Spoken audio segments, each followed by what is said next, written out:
प्रश्नकर्ता: ज्ञान पाने के बाद शरीर का क्या होता है? इसका अस्तित्व बना रहता है अथवा नहीं? हम ज्ञानी जन को भी दूसरे लोगों की तरह काम करते हुए देखते हैं। महर्षि: आपको अभी से इस प्रश्न की चिंता करने की कोई आवश्यकता नहीं है। अगर आपको इसका अनुभव पाने के बाद भी ये सवाल पूछने की ज़रूरत लगे, इसे तभी पूछें। जहाँ तक ज्ञानी की बात है, वो अपनी चिंता स्वयं कर लेगा। आपको उनकी चिंता नहीं करनी चाहिए। दरअसल ज्ञान व अनुभूति मिलने के बाद शरीर या कोई भी चीज़ आत्मा से अलग नहीं जान पड़ती। प्रश्नकर्ता: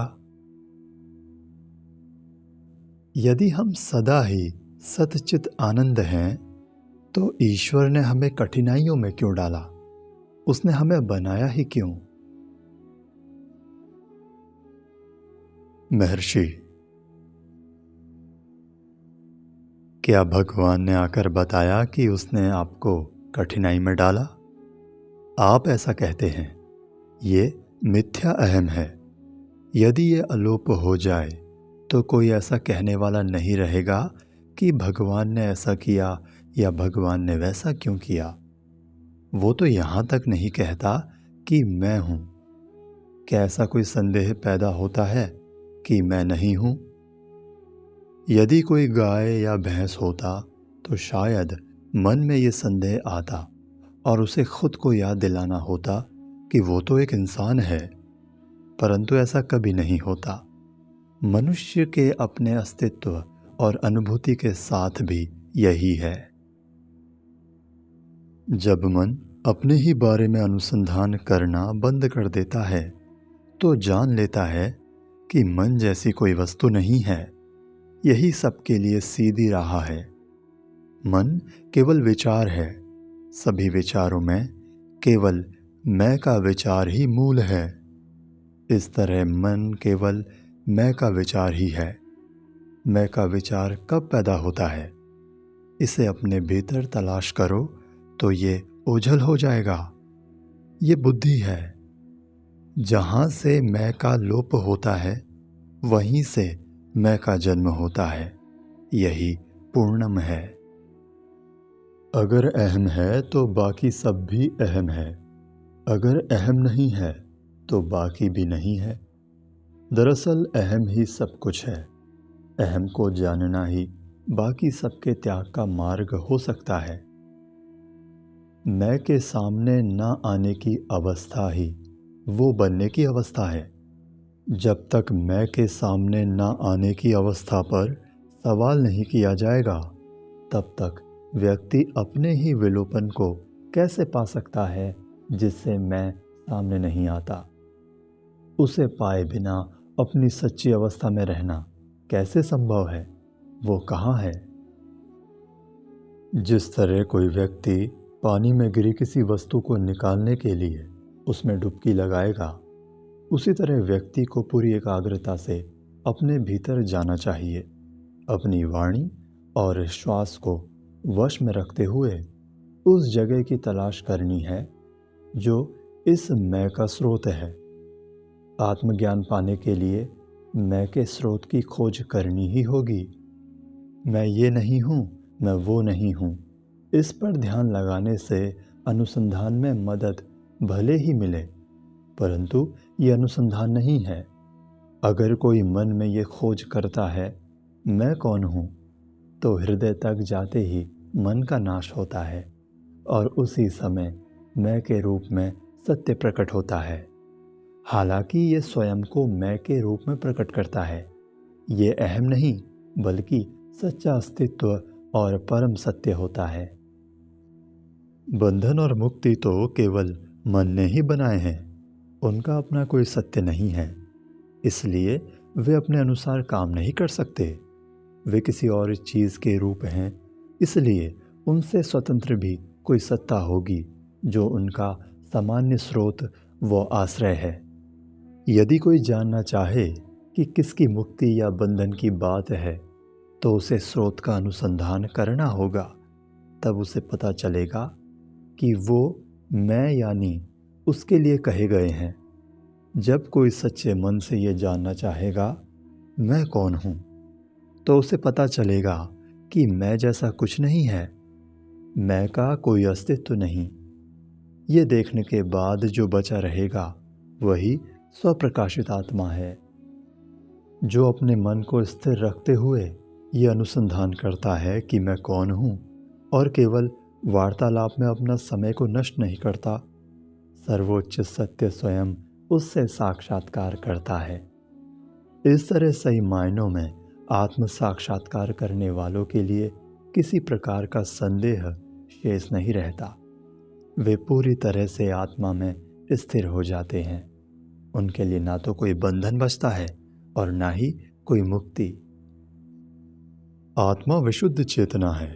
एक व्यक्ति अपनी पहचान शरीर से जोड़ता है। वो स्वयं नहीं कहता मैं शरीर हूँ, कोई दूसरा कहता है। असीम आत्मा ऐसा नहीं कहती। तो फिर कौन कहता है?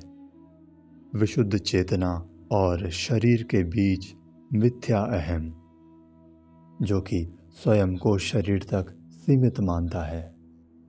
इसे खोजो और ये गायब हो जाएगा। यही अहम मन या निज रूप है। सभी शास्त्र इसके उदय के आधार पर बने हैं। इसका नाश करना ही उनका उद्देश्य है। वर्तमान अवस्था मात्र भ्रम है। इसका विलयन ही लक्ष्य है और कुछ नहीं है। प्रश्नकर्ता: मैं कितनी भी कोशिश कर लूं, मैं को नहीं समझ पा रहा। ये आसानी से समझा नहीं जाता। इस मैं का भेद नहीं मिलता। महर्षि, ये कौन कह रहा है कि ये आसानी से समझा नहीं जाता, मैं का भेद नहीं मिलता? क्या आपके अंदर दो मैं हैं, जो कि एक मैं दूसरे का भेद नहीं जानता? प्रश्नकर्ता: मैं कौन हूँ, क्या ये कहने की बजाय मैं स्वयं से ये प्रश्न कर सकता हूँ कि तुम कौन हो? इस तरह मेरा मन तुम पर टिक जाएगा, जिन्हें मैं गुरु के रूप में ईश्वर मानता हूँ। शायद इस तरह बोलने से मैं अपने लक्ष्य के निकट पहुँच सकूँ। मुझे ये मैं कौन हूँ से कहीं बेहतर लगता है। महर्षि, आपका अनुसंधान भले ही किसी रूप में हो, आपको आखिर में मैं या आत्मा तक ही आना है। ये सभी भेद, मैं और तुम, गुरु और शिष्य आदि अज्ञान के लक्षण हैं। वो सर्वोच्च मैं केवल एक ही है। अन्यथा सोचने का अर्थ होगा कि आप स्वयं को छल रहे हैं। इस तरह आपका लक्ष्य यही है कि आपको यहीं अनुभवातीत होना है। इसलिए आत्मानुसंधान की मदद से भौतिक अस्तित्व की कृत्रिमता से उठना होगा। तुम और मैं अंतर करने का कोई सवाल ही पैदा नहीं होता। ये सब तो शरीर से जुड़े हैं। जब आप मन को भीतर की ओर मोड़कर विचार के स्रोत की ओर लाते हो, तो मैं और तुम कहाँ रह जाते हैं? आपको यही पता लगाते हुए उस आत्मा को जानना चाहिए जिसमें सब कुछ समाया है। प्रश्नकर्ता: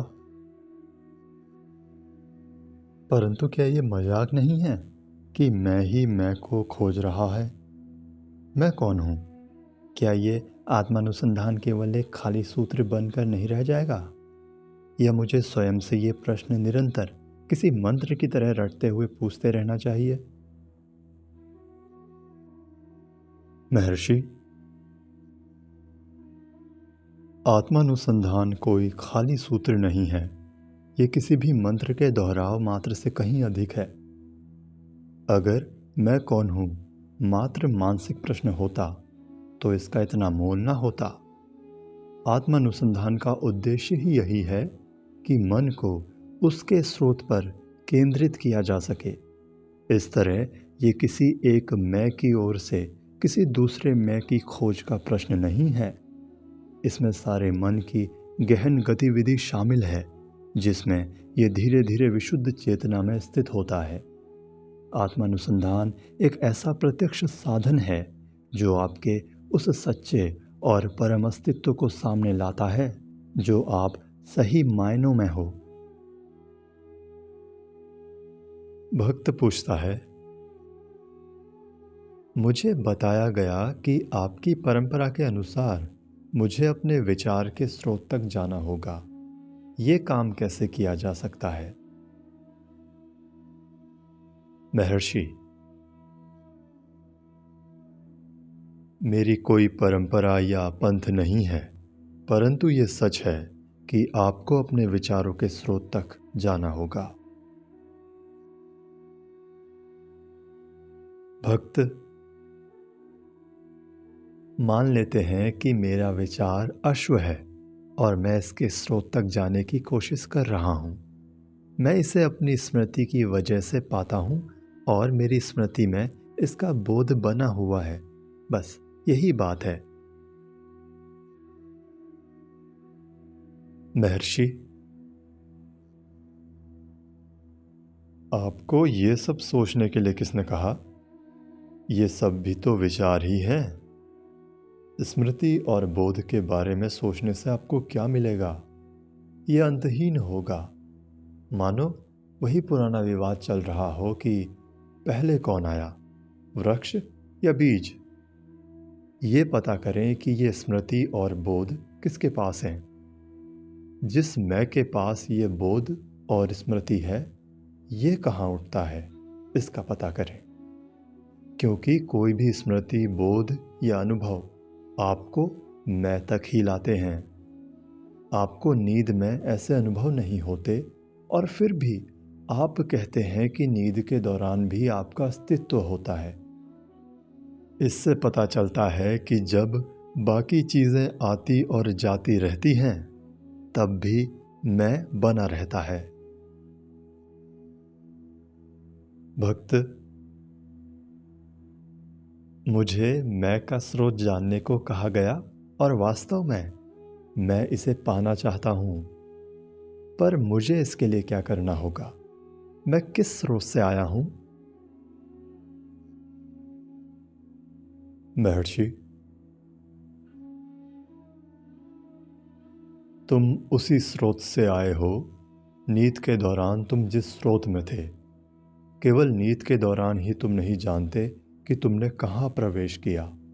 यही वजह है कि तुम्हें जागते हुए इसकी खोज करनी चाहिए। हम में से कुछ लोगों ने आगंतुकों को मैं कौन हूं और रमण गीता पढ़ने की सलाह दी और महर्षि ने कहा उन्हें ऐसा करना चाहिए। एक पाठक ने शाम को पूछा, वे पुस्तकें हमें आत्मानुसंधान करने को कहती हैं, परंतु इसे कैसे करना चाहिए? महर्षि ने कहा, वो भी किताबों में ही दिया होना चाहिए। फिर भक्त ने पूछा, क्या मुझे इस विचार पर एकाग्र होना होगा कि मैं कौन हूं?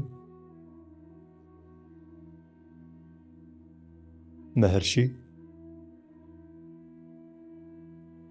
इसका मतलब है कि आपको इस बात पर एकाग्र होना होगा कि मैं के विचार का स्रोत क्या है।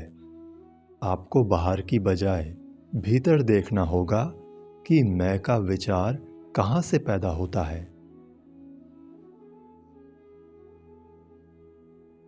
भक्त कहता है, आप कहते हैं कि उसे जानने के बाद मैं भी ज्ञान प्राप्त कर लूंगा। महर्षि, ज्ञान प्राप्त करने या आत्मा का बोध पाने जैसा कुछ है ही नहीं। जो पहले से आपके पास है, आप उसे कैसे पा सकते हैं? लोग सत्य को असत्य मान लेते हैं, बस उन्हें ऐसा करना बंद करना होगा। जब आप ऐसा करेंगे तो आप जो हैं वही रहेंगे और अपने सत्य में स्थित रहेंगे। सारे धर्म और अभ्यास लोगों को यही सिखाते हैं कि वे असत्य से मुक्त होकर अपने सत्य को जानें और अस्तित्व के संपर्क में आएं। भक्त, जन्म कब होता है? महर्षि, किसका जन्म? भक्त, उपनिषद में लिखा है, जो ब्रह्म को जान लेता है वो ब्रह्म हो जाता है। महर्षि, ये कुछ बनने का नहीं, होने का विषय है। आत्मा का बोध पाने जैसा कुछ नहीं होता। महर्षि बार बार सबको याद दिलाते थे कि आत्मा केवल एक और नित्य है और कुछ नया नहीं जिसे खोजना है। यही विरोधाभास अद्वैत का सार है। जब लक्ष्य प्राप्ति का बेहतर उपाय पूछा गया तो उसके उत्तर में महर्षि ने कहा, हमें किसी लक्ष्य तक नहीं जाना, हमें कुछ प्राप्त नहीं करना। आप आत्मा हैं, आपका अस्तित्व सदा से रहा है। आत्मा के लिए इससे अधिक कुछ नहीं कह सकते कि ये पहले से मौजूद है। ईश्वर या आत्मा को देखना होना है, वो आप स्वयं हैं। देखना ही होना है। आप आत्मा होने के बावजूद ये जानना चाहते हैं कि आत्मा को कैसे पाया जा सकता है। मानो कोई रमणाश्रम में खड़ा हो और पूछे कि रमणाश्रम तक जाने के लिए कौन कौन से मार्ग हो सकते हैं और उसके लिए सबसे बेहतर मार्ग कौन सा होगा। बस आपको ये विचार त्यागना होगा कि आप एक शरीर हैं और अनात्मा से जुड़े सारी बाहरी विचार छोड़ने होंगे।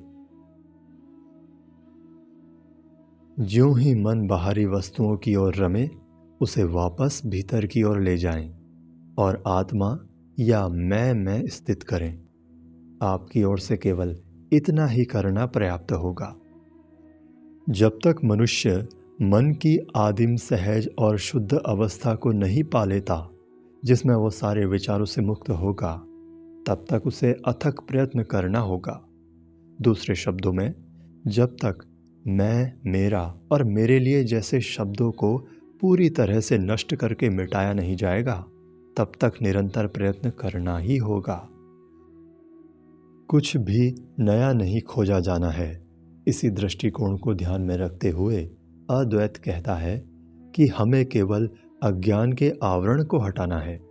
जिस तरह जलीय पौधों को हटाने के बाद उसके नीचे जल दिखाई देता है जो कि पहले से ही वहीं था, उसी तरह बादल हटने से नीला आकाश दिखता है जो पहले से वहीं था, किंतु बादलों की वजह से छिपा हुआ था। एक व्यक्ति ने महर्षि से पूछा कि भटकते हुए मन को कैसे वश में किया जा सकता है। उसने कहा कि उसे यह प्रश्न अक्सर परेशान करता है।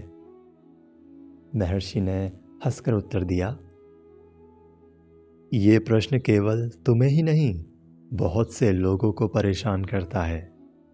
गीता जैसे ग्रंथों में भी इसी का समाधान दिया गया है। गीता में कहा गया है कि जब भी मन भटके तो इसे वापस भीतर की ओर लाने के सिवा भला कोई और उपाय क्या हो सकता है। ये कार्य करना सरल नहीं है, इसे अभ्यास से ही सीखा जा सकता है। उस व्यक्ति ने आगे कहा कि मन जो चाहता है उसे पाने के बाद भटकने लगता है और उस वस्तु पर एकाग्र नहीं होता जिस पर हम उसे टिकाना चाहते हैं। महर्षि ने कहा, हर इंसान केवल वही चाहता है जिससे उसे प्रसन्नता मिलती है। आपका मन एक के बाद एक वस्तुओं की ओर भटकता है क्योंकि आपको लगता है कि आपको उनसे प्रसन्नता मिलती है, परंतु आपको ये देखना है कि ये प्रसन्नता कहाँ से आती है। आपको तब पता चलेगा कि यह सब आत्मा से आती है। और तब आपके लिए आत्मा में स्थित होना सरल होगा। जब संदेह करने वाले और उसके स्रोत का पता चल जाएगा तो सारे संदेह कहीं मिट जाएंगे। निरंतर संदेहों का निराकरण करने से कोई लाभ नहीं है। एक के बाद एक संदेह सामने आते रहेंगे और हम उनका शमन करते रहेंगे, परंतु जब संदेह करने वाला ही स्रोत को जान लेगा तो उसके सारे संदेह समाप्त होंगे। एकाग्रता का अर्थ किसी एक चीज के बारे में सोचना नहीं है। इसके विपरीत ये सारे विचारों को अपने से परे करती है, क्योंकि विचार हमें हमारे अस्तित्व से दूर ले जाते हैं। सारे प्रयत्नों को केवल एक ही दिशा में लगाना चाहिए ताकि वे अज्ञान के आवरण को हटा सकें। मन को पूरी तरह से आत्मा पर एकाग्र करने से प्रसन्नता या परमानंद का अनुभव होगा। विचारों को अंदर की ओर खींचना, उन्हें मर्यादित करना और बाहर भटकने से बचाना ही वैराग्य है। उन्हें आत्मा में स्थित करना ही साधना या आध्यात्मिक अभ्यास है। हृदय पर एकाग्र होने का अर्थ भी यही है जो आत्मा पर एकाग्र होने से होता है। हृदय आत्मा का दूसरा नाम है।